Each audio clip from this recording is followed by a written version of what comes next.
Llegas a este mundo, te envían a la escuela, tus padres te educan. Sigues ciegamente a la sociedad, los años corren, la vida pasa.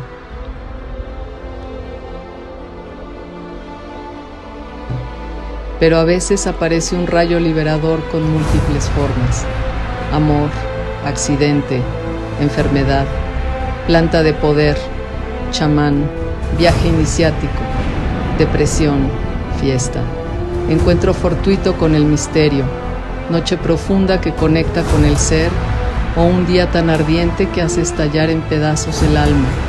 Justo ahí, en el impacto de un rayo cósmico, comienza el verdadero buen viaje.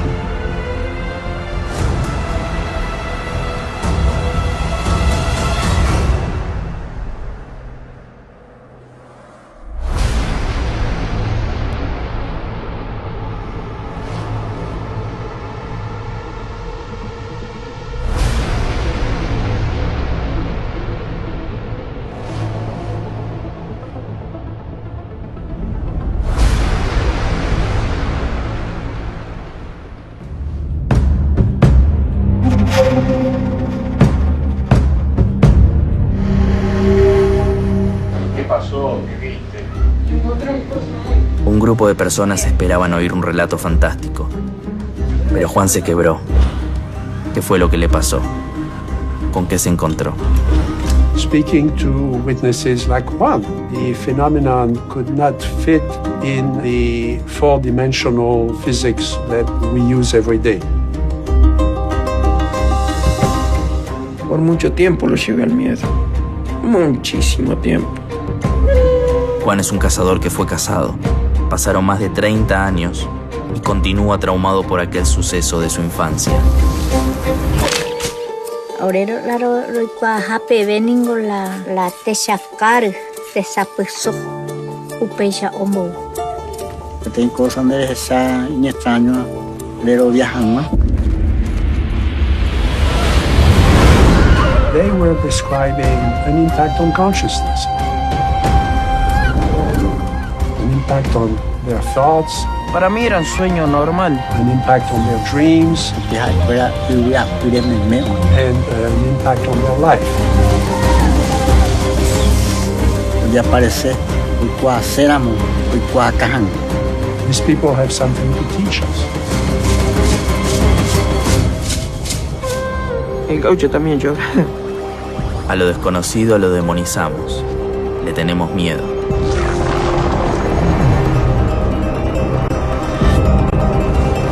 Pero via irero, pero via tau.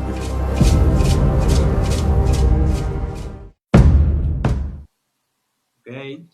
Hola a todos los que están escuchando del otro lado. Hoy vamos a tener un invitado muy especial. Contamos un poquito de qué se trata El Rayo para los que no lo conocen. El Rayo es un programa que empezamos acá con mi camarada y la idea es ir entrevistando a invitados que tuvieron un rayo en su vida. Pueden ser uno muy importante o varios. En realidad es una metáfora, pero es cuando en tu vida tienes una experiencia que cambia la vida en 360 grados. Puede ser un chamán, una planta de poder, puede ser un accidente, puede ser un viaje, puede ser un amor, puede ser un virus. Y bueno, Alan, la verdad, tuve la oportunidad de conocerlo cuando vino a la Ciudad de México a estrenar el documental Humano. Nosotros ya estábamos viendo un poquito los avances, los trailers de la película aquí en México, y nos llamó mucho la atención el concepto, la idea, la narración, el arte. Y bueno, cuando Alan trajo la película a México, tuvimos el gusto de conocernos y estuvimos ahí presentes. Fue la premiere en la Ciudad de México. Y bueno, ¿cómo describir a Alan, la verdad? ¿Quién es Alan? Alan es un ser humano, es un extraterrestre, o es las dos cosas. Para mí todos venimos de las estrellas y todos somos seres de otro mundo. y realmente Alan, a mí lo admiro muchísimo en su trabajo, también lo admiro como ser humano en todo lo que ha hecho. He conocido a varias personas que han tenido experiencias en la vida con chamanes o con abuelos, medicinas, o pacos, o como le quieran llamar. Y son pocas las personas que por ahí tienen ese don de contar la película, como la contó Alan. Y la verdad que nos cautivó, llenó cines en todas las veces que se presentó, tanto en la Ciudad de México como en otras ciudades.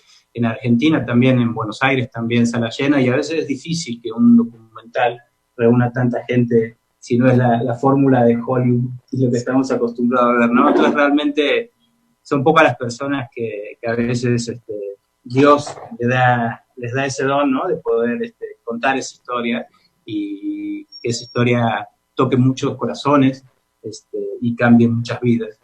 Humanos, yo siento que fue eso, y luego vino Testigo de Otro Mundo, que para mí es un tema que cuesta muchísimo creer. Todos decimos que creemos en seres de otros mundos, pero luego cuando alguien viene y nos cuenta la historia no le creemos, ¿no?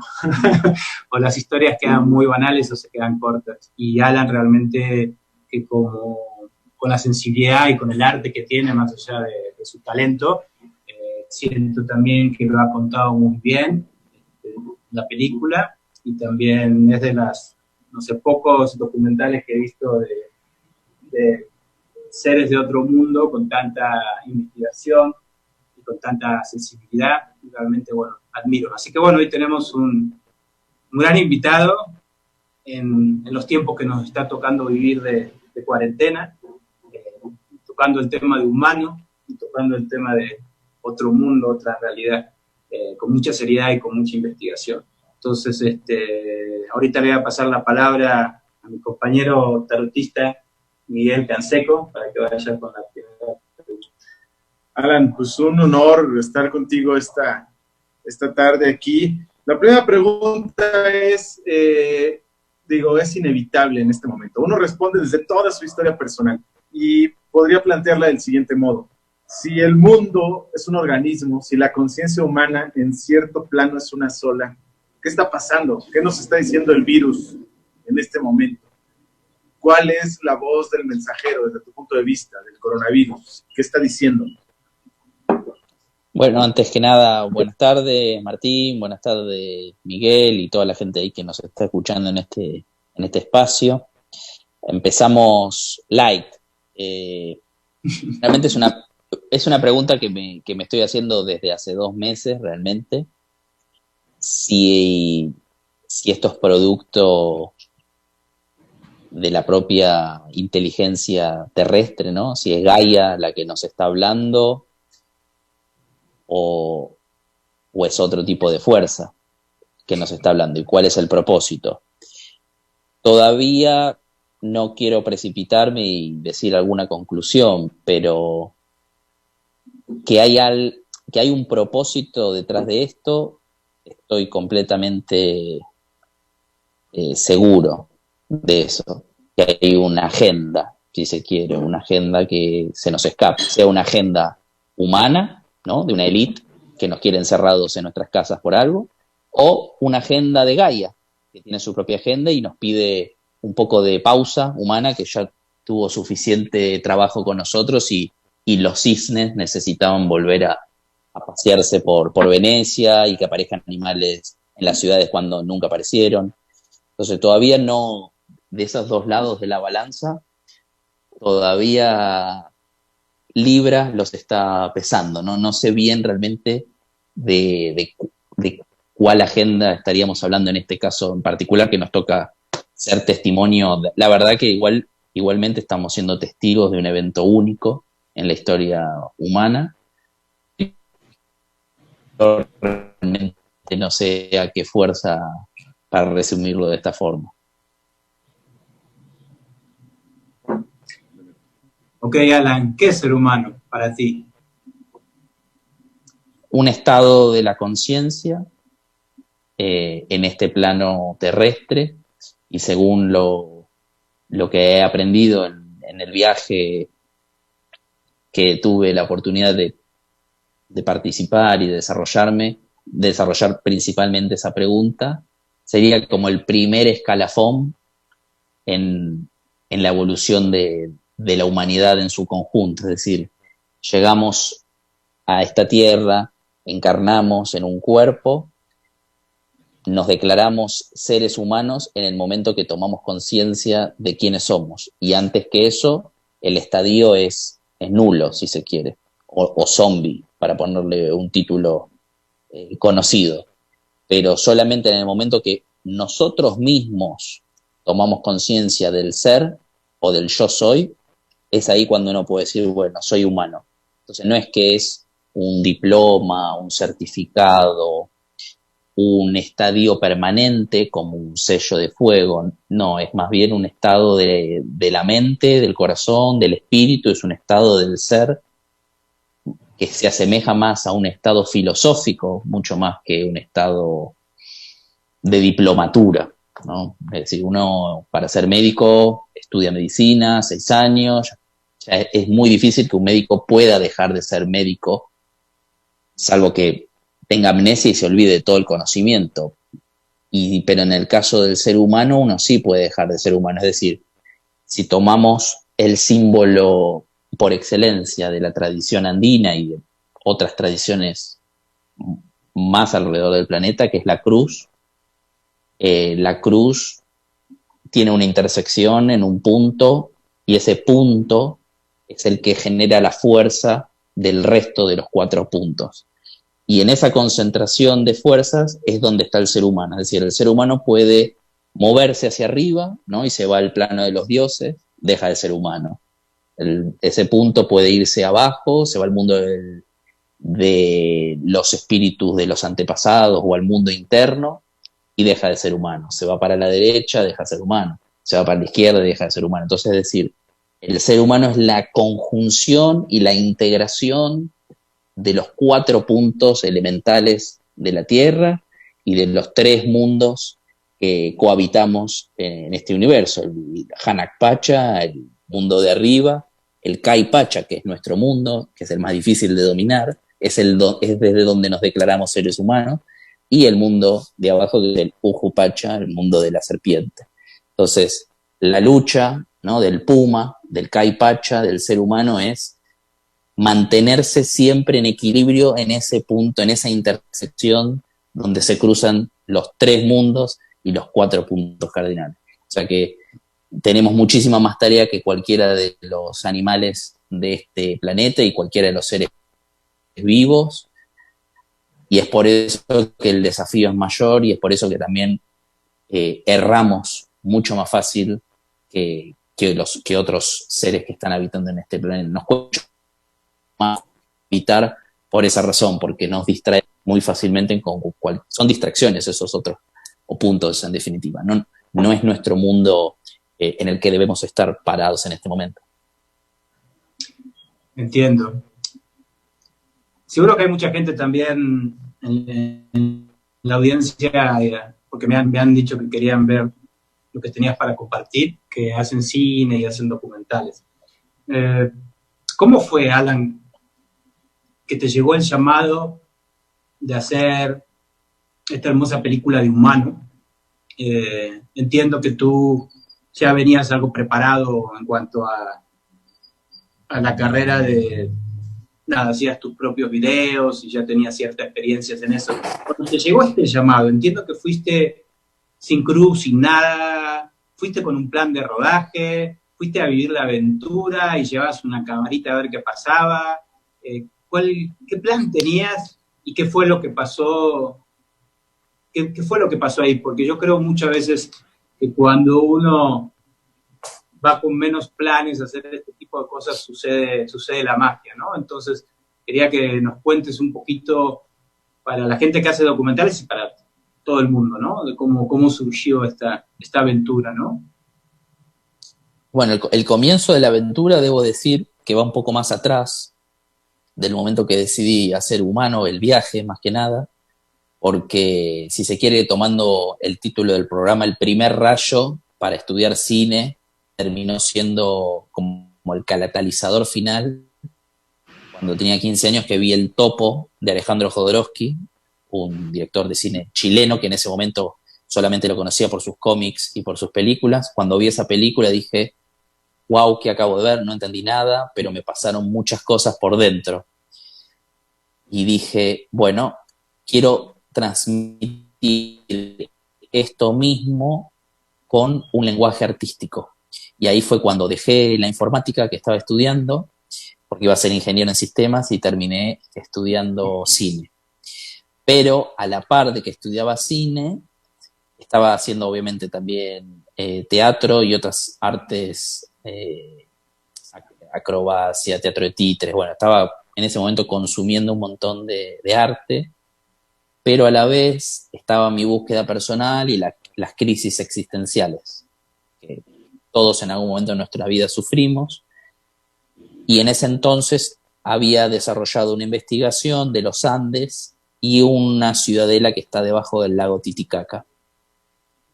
Mi punto de anclaje fue la búsqueda de una civilización madre en Sudamérica. Eso era donde volqué mi curiosidad y donde sacié mi sed de conocimiento, fue en ese punto.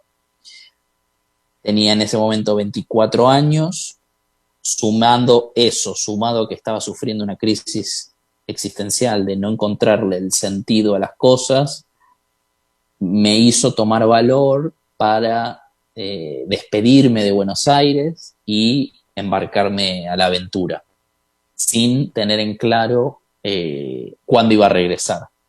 Tenía en claro que quería conocer los Andes, necesitaba tocar el suelo que había investigado durante tantos años. Era como ya una necesidad física. Antes no, pero en ese momento ya era como, necesito escapar o irme de donde estoy hacia lo distinto. Y como bien vos decís, cuando a veces uno se lanza a este tipo de aventuras, la magia empieza a pasar al ratito, y así fue. Me acuerdo, si leo hoy mi bitácora de viaje, que escribí la verdad poco, porque escribí la primera semana nomás como bitácora, después lo dejé de lado, pero magia por todos lados. Me acuerdo haberme sentado con una señora de Bolivia, donde ella me comentó sobre la vida, tuvimos una charla espiritual de 8 horas, después me invitó a la casa, pero le dije, gracias señora, pero tengo que seguir camino, y me iba desde La Paz, me fui para el Titicaca, y no viajé con plan de rodaje. El único elemento de base que tenía eran preguntas, 200 preguntas que había anotado, que muchas estaban enfocadas en la búsqueda arqueológica de esta civilización, en cosas de magia, nada de chamanismo, nada de cultura indígena, si se quiere, porque era un neófito, no tenía casi nada de experiencia ni contacto con las culturas indígenas de América. Y así fue que terminé relacionándome profundamente con Plácido, que pertenece a la comunidad de la Nación Queros, una comunidad que termina de salir a la luz en los años 50, donde hasta ese momento era una comunidad no contactada, y él representaba a esa comunidad, y tuve la suerte de dar con él, y además él era es quechua parlante, pero durante años logró dominar el español, entonces de esa forma nos pudimos comunicar de forma fluida, porque si no hubiera sido, la barrera idiomática hubiera sido muy compleja. Llevé un equipamiento básico de filmación, con eso me pude desenvolver bien, pero la premisa durante todo el viaje fue registrar la experiencia. No tenía en mente estar haciendo ni cine, ni estar pensando en escenas, sino más bien registrar los movimientos que iba teniendo como si fuera un diario de viaje. En vez de escribirlo, lo estaba filmando. Después el desafío fue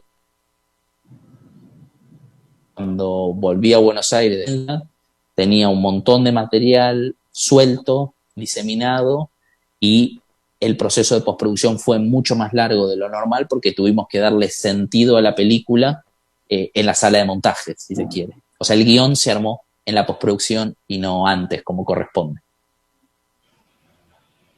¿Cuánto tiempo duró la experiencia desde que empezaste y terminaste? Terminando el documental, ¿no? 5 meses y medio. Ah, ¿toda la experiencia en total o el viaje en sí? No, desde que fuiste al viaje y cuando dijiste ya está la película terminada para presentarla. 2 años y monedas, 2 años y 2 meses, por ahí. Buenísimo.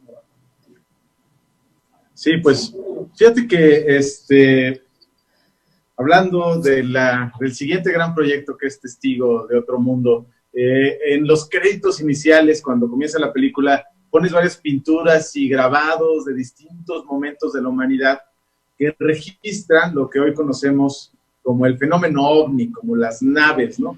Que al final del día, si entiendo el planteamiento, es una manifestación que cada época le pone la etiqueta que le quiere poner y que cada cultura ha tenido distintas aproximaciones. Hace unos, pocos meses, como tú sabes, el gobierno norteamericano desclasificó algunos videos públicamente aceptando por primera vez que se trata de objetos que no pueden ser catalogados dentro de la tecnología conocida en Occidente hasta el momento. Mi pregunta es, ¿cómo aproximarse a este fenómeno brincando pues la ridiculización, brincando, digamos, todo este estigma? ¿Qué nos tiene que decir ahorita este fenómeno en los cielos? ¿Cómo recomendarías tú empezar a investigarlo, pues pasando por alto todos estos, pues digamos, estigmas que le ponen, ¿no? ¿Cuál es tu postura a este respecto?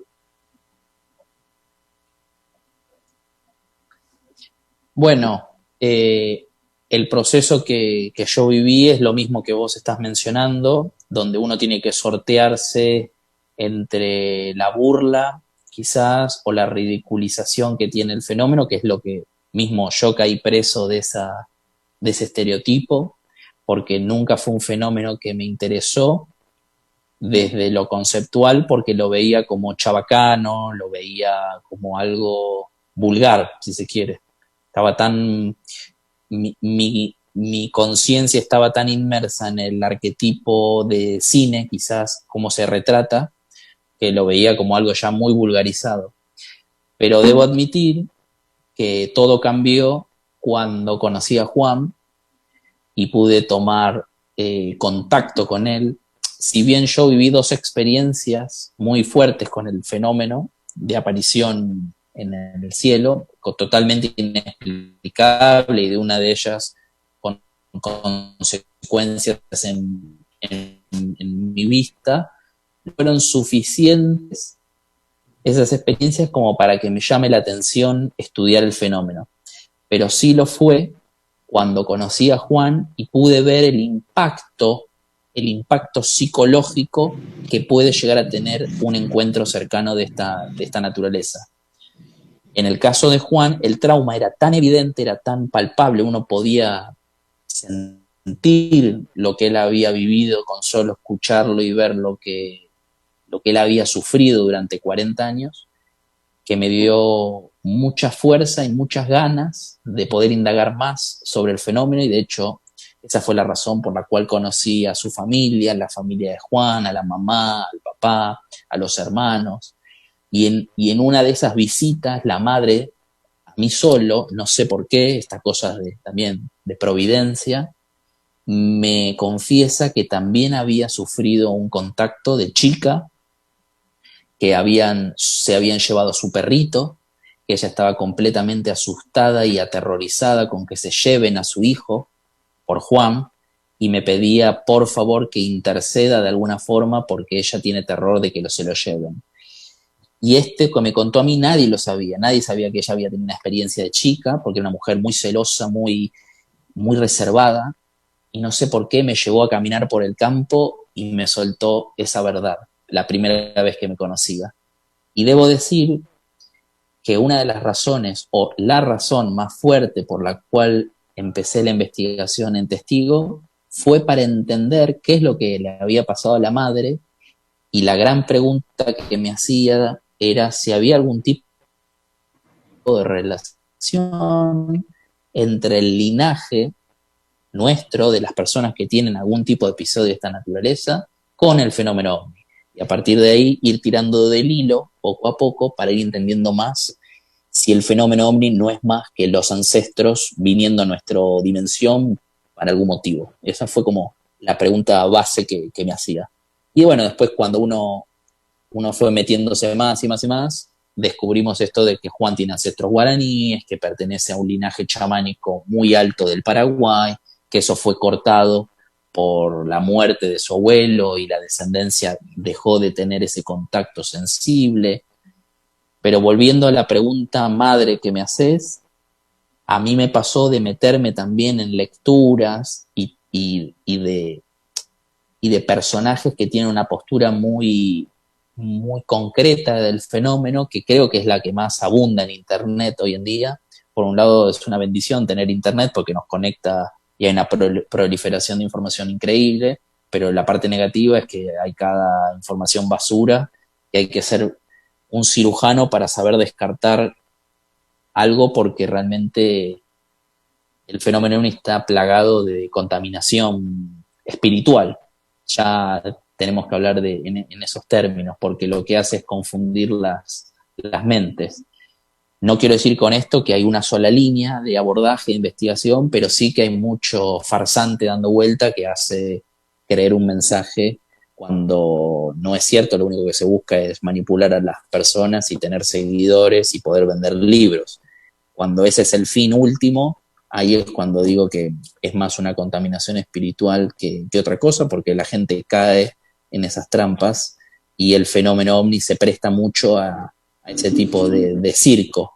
Por eso respeto mucho al doctor Jacques Vallée, que es el que aparece en la película, porque su forma de abordar el fenómeno es muy respetuosa con el testigo, con el mismo fenómeno en sí, donde él trata de siempre tener una mirada abierta del fenómeno, y toda la investigación de campo que ha hecho la ha hecho muy en silencio. Entonces, realmente hoy en día quedan muy pocos investigadores donde vale la pena seguir un poco los rastros que van siguiendo, y hay mucha basura, lamentablemente, que contamina las buenas investigaciones. Entonces queda todo tan tapado que cuesta mucho discernir cuando algo es genuino y cuando algo es más para vender libros y películas y nada más. Yo quisiera complementar esta pregunta, maestro, ya que estamos, porque me gusta la riqueza con la que te aproximas al fenómeno como algo psicológico, como algo que tiene que ver con un linaje, con historias, con tradiciones, con leyendas que al final no son leyendas, sino interpretaciones poéticas de una realidad distante, podríamos verlo así. Y mi pregunta es, ¿cómo te transforma a ti esta experiencia? ¿Quién eres tú después de meterte en la psique de Juan y de ver este fenómeno desde el ángulo que tú lo tomaste? ¿Cómo es que tú cambiaste? Completamente.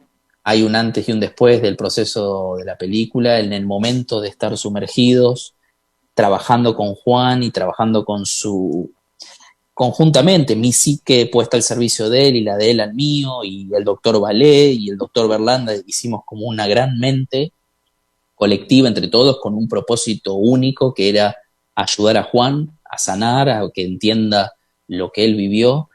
Pero en ese mismo proceso cada uno tenía su propio proceso, sus propias dudas, sus propias preguntas. Inclusive el doctor Vallée, para él también el viaje a la Argentina fue una experiencia única, pudo cerrar un círculo personal muy íntimo con su mujer, que había fallecido en el momento ya de rodar la película, y era un viaje el que hizo a la Argentina con su mujer en el año 80 a conocerlo a Juan, fue un viaje que hicieron los dos. Entonces la película estuvo teñida de mucha emotividad ya detrás de bambalinas.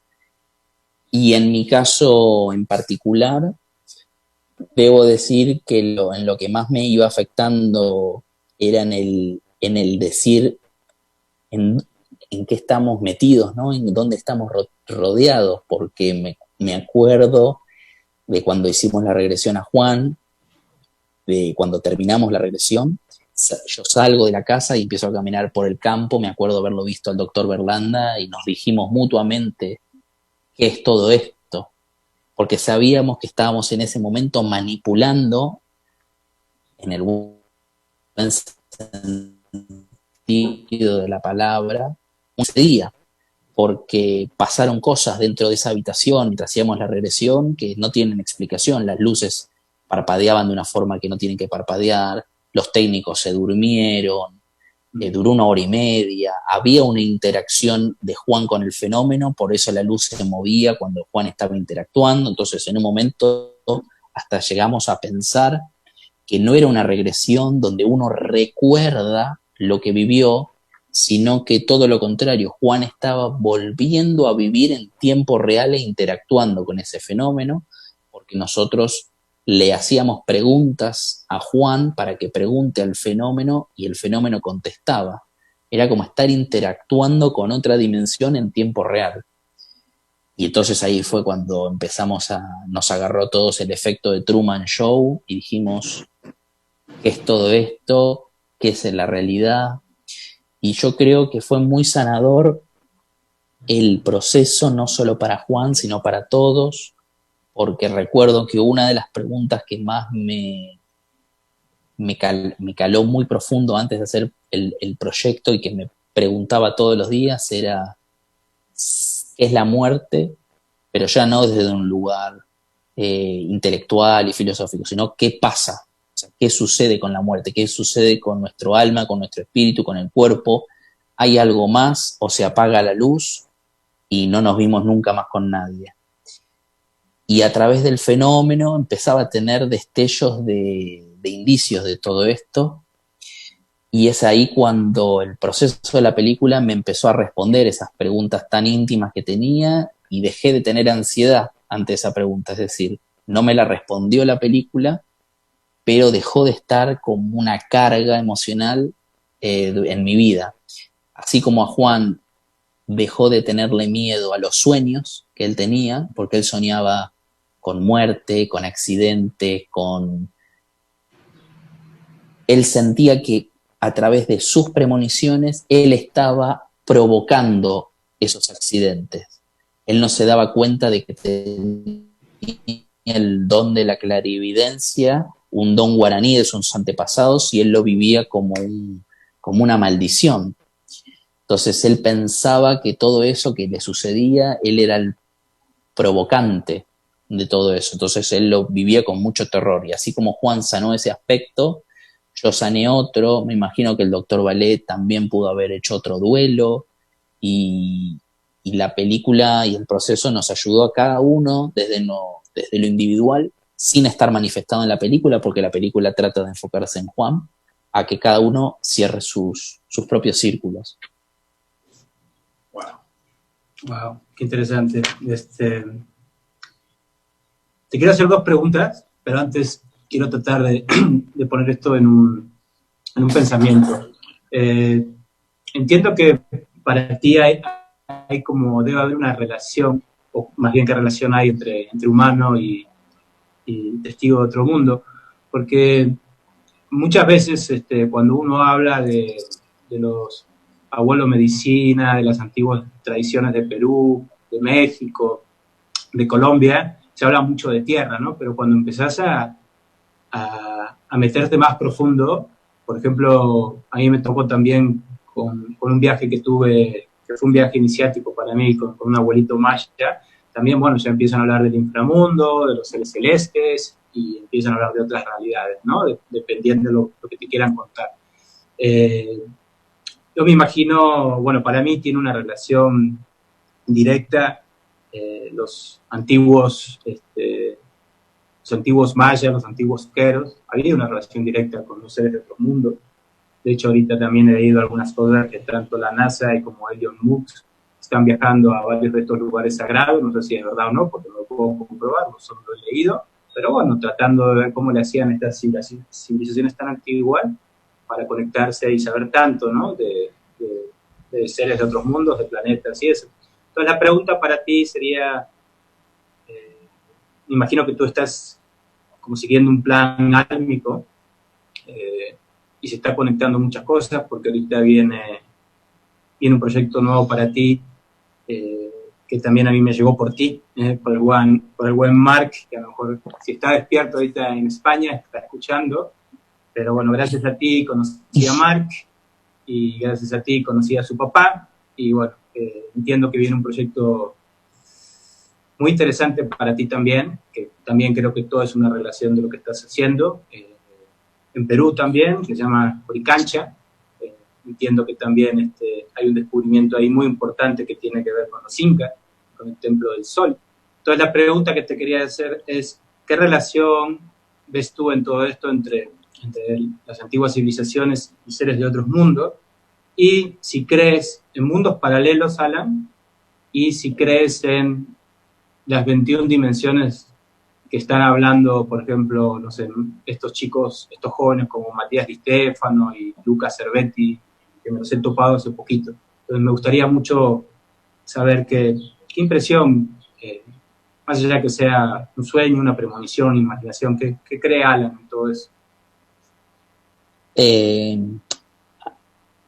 Con respecto al encuentro de civilizaciones antiguas con otras civilizaciones, no se lo atribuyo a otros mundos, sino quizás a este mismo mundo. Digo, hay muchos mundos dentro de este, por un lado, porque como si nos ponemos en la piel, ¿no?, de los mayas, por ejemplo, estando ahí en la península y viendo cómo se acercan los barcos, ¿no?, con los españoles, y nos ponemos en la costa peruana viendo cómo llega Francisco Pizarro. Para ese encuentro fue de otro mundo, eran seres para ellos de otros mundos, y de hecho si nos retrotraemos a las leyendas de los pueblos no solo de Mesoamérica, sino también de Sudamérica, tenían en sus memorias el regreso del hombre blanco barbado.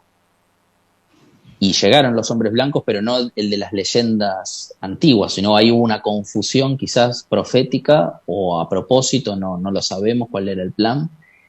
Pero si en la memoria de estos pueblos de la antigüedad se habla de la existencia de unos hombres, en algunos casos alados, de barba blanca, de cabellos blancos, ¿estamos hablando de extraterrestres o podríamos estar hablando de una antigua humanidad? En mi caso, siguiendo un poco el lineamiento de la nueva película, me guío más a pensar en una idea de una civilización antediluviana, si se quiere, o anterior a una gran catástrofe, o anterior a la última glaciación de la Tierra. Por evidencias arqueológicas y geológicas, me inclino mucho más a pensar que existieron una o más humanidades anteriores a la que conocemos nosotros, o anteriores al Adán del Edén, y creo que la cultura colectiva de los hombres primigenios conservan la memoria de esa gran catástrofe, porque no solamente esa narración está en el Antiguo Testamento, en el Génesis, sino que se encuentra en multiplicidad de culturas la historia de una gran catástrofe y una humanidad que pereció, o gran parte de esa humanidad pereció en esa gran catástrofe, y los que sobrevivieron se fueron a altas montañas, y otros obviamente se cuenta que edificaron grandes túneles para escapar de esa devastación planetaria. Respecto al tema de lo dimensional, sí creo en la multiplicidad de dimensiones.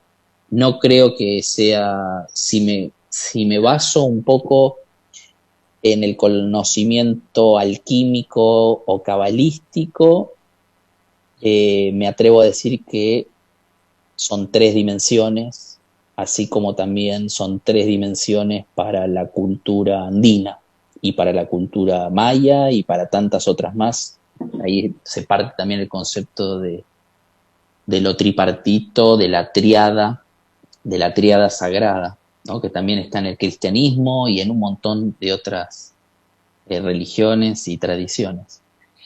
Ahora hablar de 21 dimensiones, no soy quien para refutarlo, pero me gustaría saber de dónde se saca esa información, porque mi único punto de apoyo para hacer estas afirmaciones son los textos sagrados. Me baso en lo conocido por los grandes maestros de la humanidad.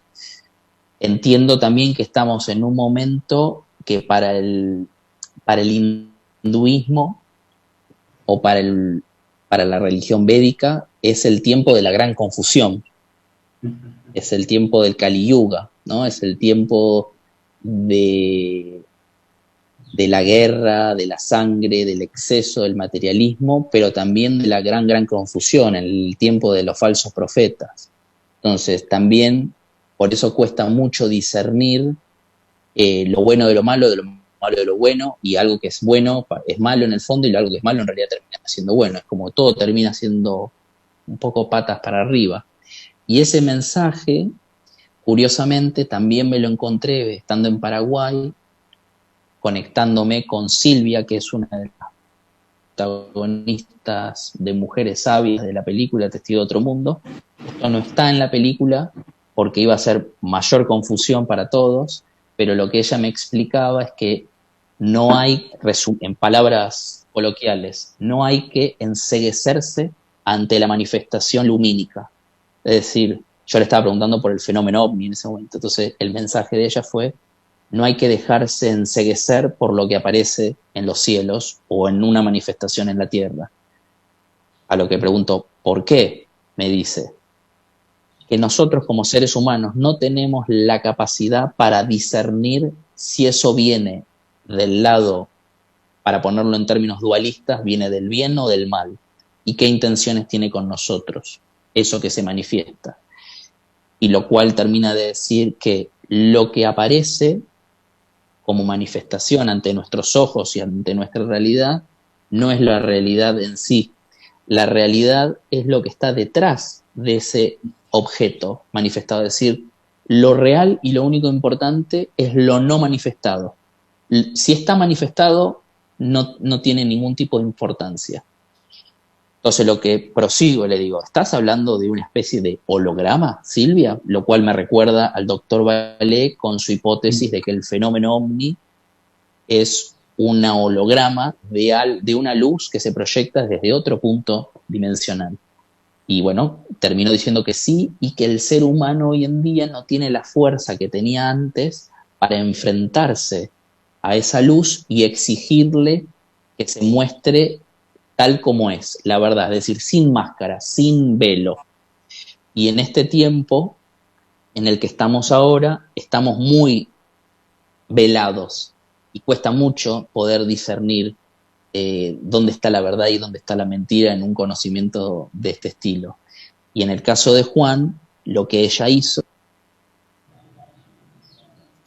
fue regalarnos un canto de los Pain Tabiterá, que es una rama del mundo guaraní, donde su tradición está completamente sedimentada en cantos sagrados, que son cantos para protegerse.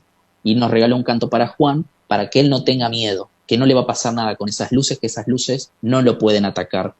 Y al regalarle ese canto, le exige en ese canto que la luz se manifieste como es decir, que se quite el velo. Y eso, una vez que el humano logra ese entendimiento, la luz pierde poder y se muestra como es. Y así uno puede elegir si toma lo que está recibiendo del otro lado o le dice, no, vos pertenecés a un bando que no me interesa pactar, por favor siga su camino. Esto es increíble porque fíjate que ahorita viene a mi mente un poema de una gran poeta argentina, hermano, Olga Orozco, que era amiga de Alejandra Pizarnik. Y el poema dice lo siguiente, lo comparto contigo, con mi hermano Martín, porque como que llegó. Y dice, las estrellas anuncian el cielo del enigma, mas lo que quieres ver no puede ser mirado a la cara, porque su luz es de otro reino, y aún no es hora, pero habrá tiempo. Supongo que es cuestión de tiempo, ¿no? Llegará el tiempo en el que entendamos qué está pasando en el cielo del enigma. Ahorita, Muy bonito, sí, sí. escuchándote, Alan, tu experiencia y tu caminar, también me acordé, en un momento me tocó un encuentro con Alberto Ruz. Hoy debe tener como unos 70 y pico. Alberto es un abuelo trotamundo que ha viajado casi por los 5 continentes, y su papá fue un arqueólogo muy reconocido de México que descubrió nada más y nada menos que Palenque. Y dicen las leyendas que Alberto en ese momento era un niño y que, bueno, ahí jugando y todo, bueno, parece que descubrió como un agujero, su padre ya lo había visto, y bueno, y él tenía el tamaño como para entrar ahí, y descubre la tumba del Pakal Botá, un gran rey maya. Y cuando le pregunto a Alberto, ¿no? Y le digo, Alberto, ¿qué onda con esa imagen de la tumba de Pakal Botá? Que hay 2 teorías, ¿no? Está la teoría arqueológica y de investigación, y hay otra teoría que dicen que Pakal está como manejando una nave. Y de repente cuando le pregunto eso, lo mismo que tú me estás diciendo, se enoja Alberto y me dice, no, ¿por qué? ¿Por qué todos las cosas chingonas se las tienen que atribuir a los extraterrestres, ¿no? Eran seres humanos muy chingones, ¿no? Entonces también me quedé muy grabado y ahorita me suena con lo que tú me dices, ¿no? Qué bueno. Pues venga, vamos a irnos al arquetipo, querido Alan. Aquí tengo un mazo de tarot del siglo XV. Como dice nuestro abuelito espiritual Carl Jung, estos son los arquetipos que conforman el inconsciente colectivo. Y pues al azar voy a sacar una carta con tu ayuda, y desde esa carta vamos a hacer una pregunta para amarrar esta sesión. ¿Qué te parece? Vamos a trabajar con números. Le voy a dar 3 vueltas al Bien, mazo, perfecto. y te voy a pedir que me indiques si quieres que saque la carta que está en la parte solar, en la parte de arriba, o la carta de la sombra, la carta lunar, que está en la parte baja del mazo. En la baja. Venga, vámonos a la parte lunar. La carta que sale, pues es la rueda de la fortuna, la rueda del cambio eterno, el Ouroboros. Y la pregunta que hace la rueda sería, ¿qué es el giro del tiempo? El tiempo es una flecha, el tiempo es la serpiente que se muerde la cola. ¿Qué es el tiempo para el humano? El humano como lo entiendes ahorita, después de todo el trabajo que has realizado. ¿Qué es el tiempo? Justo es una pregunta que me estuve haciendo ayer porque comencé un nuevo guión, una película de ficción, y la idea es tratar el tema del tiempo. Fue una de las cosas que me puse como palabra en grande. Ahora no te lo puedo contestar porque justamente es una pregunta que me estoy haciendo, sobre todo en el punto, desde qué punto de vista uno puede llegar a manipular también el tiempo. Porque si me quedo solamente con la idea de que no existe el espacio y no existe el tiempo, que es uno de los postulados más comunes quizás de la física o la mecánica cuántica, me quedo sin mucho más que explayarme con el tema del tiempo. Pero yo creo que ese es uno de los grandes misterios que todavía aún el ser humano no descubrió. Y tengo la intuición de que la antigua civilización a la que me hice referencia, o por ejemplo la civilización más específicamente la andina, dominaban el tiempo y conocían ese misterio. Y tengo preciso interés en meterme de lleno en eso para poder estudiarlo. Así que por ahora no es más que la palabra, no es más que un recordatorio. Es sincrónico porque justo ayer estuve trabajando en esa idea. Así que es un recordatorio de una tarea que tengo que afinar para la próxima película.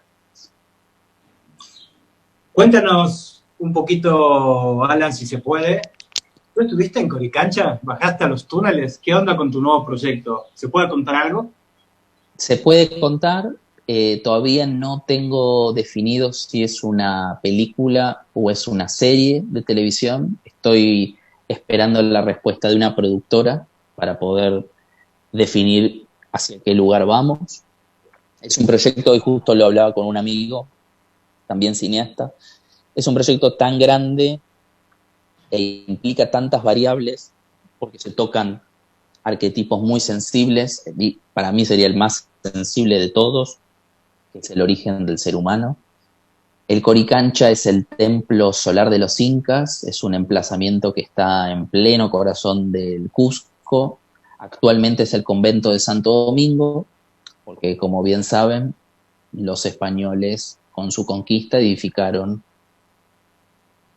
sus iglesias arriba de cada templo antiguo, y resulta que debajo de ese templo es la entrada principal a la Chincana de Cusco. Chincana es un túnel, Chincana significa donde uno se pierde, laberinto, y es un túnel que recorre aproximadamente 1,5 kilómetros de largo, pasando por todos los principales templos incaicos de Cusco, hasta desembocar en el gran emplazamiento arqueológico de Cusco, que es Sacsayhuamán, una ciudadela que según el Inca Garcilaso de la Vega, uno tardaba 7 días en recorrerlo. O sea, imagínense lo grande que debe haber sido ese lugar, que hoy uno de visita, pagando su ticket, lo recorre cómodamente en 3 horas, pero según las crónicas antiguas uno tardaba 7 días, o sea que lo que está en superficie no sé si llega al 2% de toda la magnitud que debe haber ahí.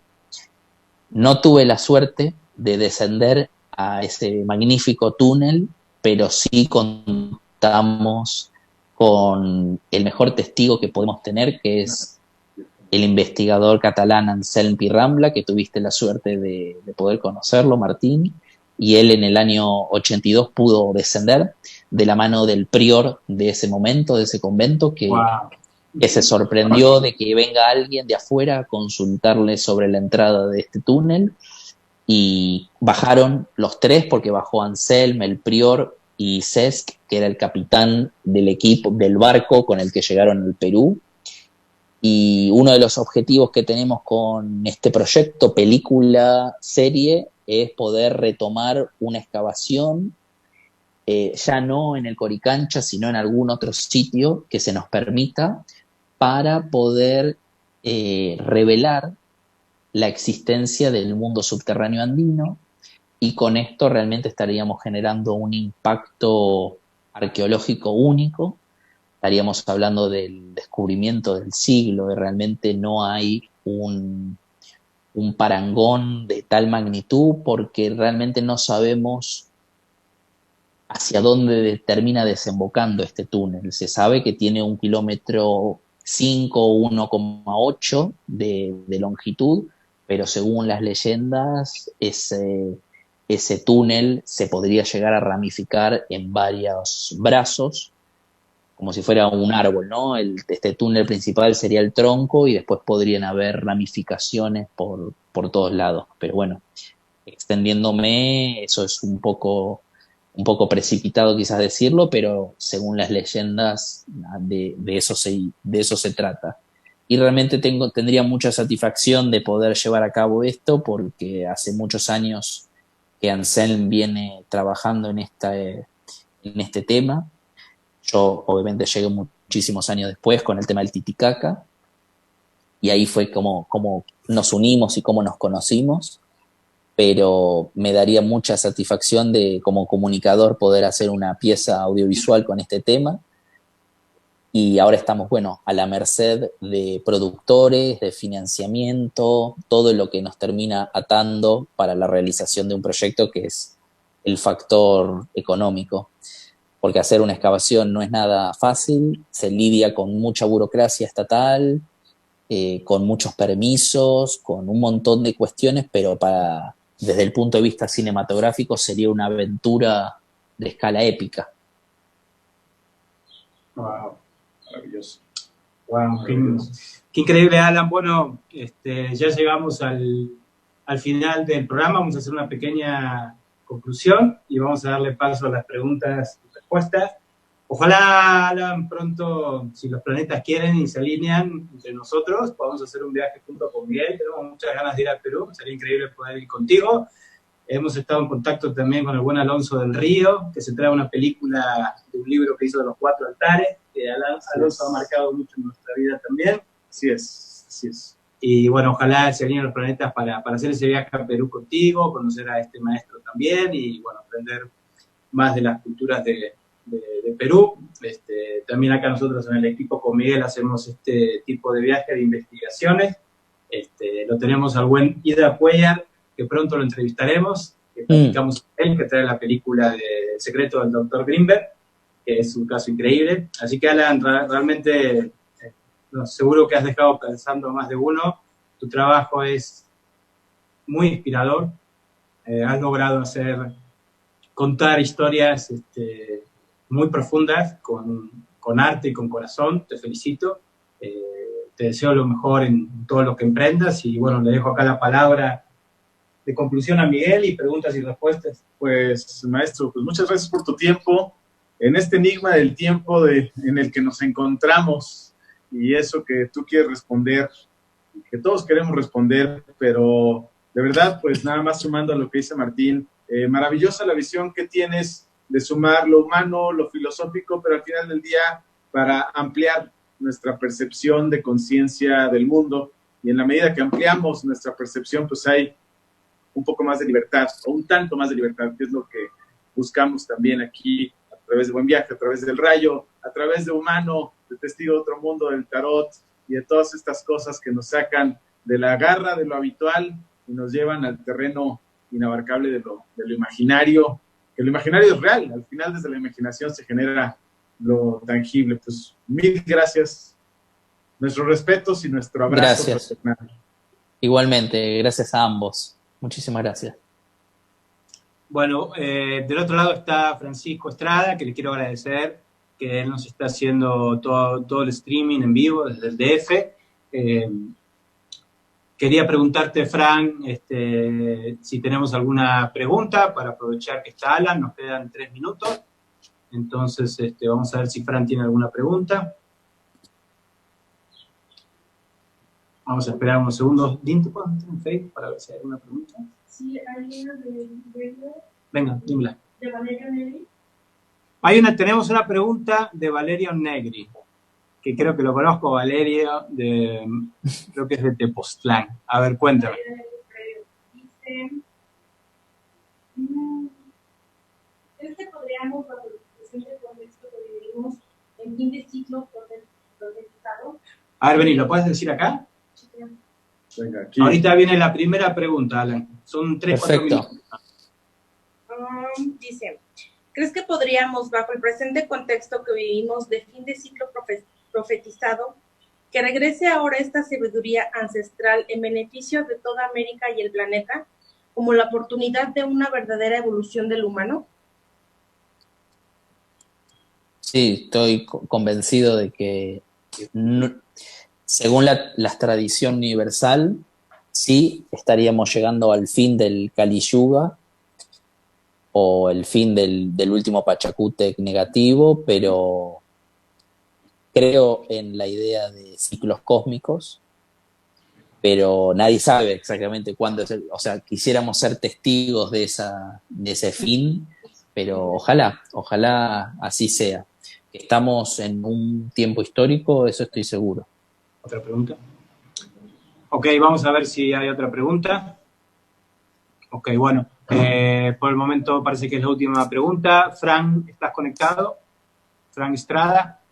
Bueno, nuestro técnico igual está en otro mundo paralelo.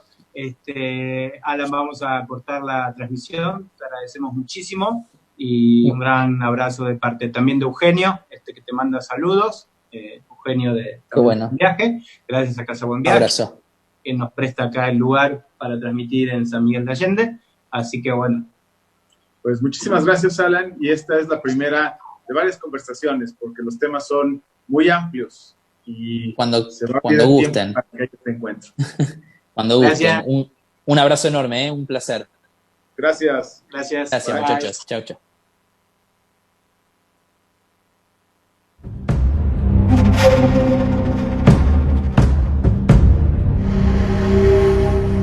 ¿Qué pasó? ¿Qué viste? Un grupo de personas esperaban oír un relato fantástico. Pero Juan se quebró. ¿Qué fue lo que le pasó? ¿Con qué se encontró? Speaking to witnesses like Juan, the phenomenon could not fit in the four-dimensional physics that we use every day. Por mucho tiempo lo llevé al miedo. Muchísimo tiempo. Juan es un cazador que fue cazado. Pasaron más de 30 años y continúa traumado por aquel suceso de su infancia. Aurero laro roikua hape veningo la techakar tesapusok upeya omo. Tem cosas donde está extraño, pero viajan más. They were describing an impact on consciousness, an impact on their thoughts, Para mí era un sueño normal. an impact on their dreams, Viaja fuera y viaja and an impact on their life. y aparece kwa seramo kwa kahan. These people have something to teach us. El gaucho también llora. A lo desconocido lo demonizamos. Le tenemos miedo.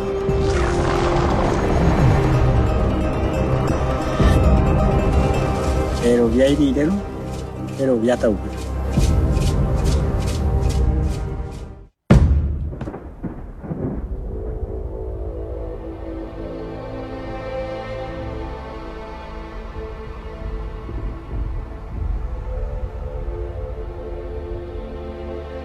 Llegas a este mundo, te envían a la escuela, tus padres te educan.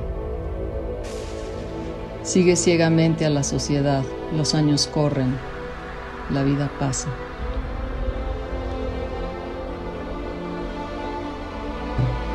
Pero a veces aparece un rayo liberador con múltiples formas: amor, accidente, enfermedad, planta de poder, chamán, viaje iniciático, depresión, fiesta, encuentro fortuito con el misterio, noche profunda que conecta con el ser, o un día tan ardiente que hace estallar en pedazos el alma. Justo ahí, en el impacto de un rayo cósmico, comienza el verdadero buen viaje.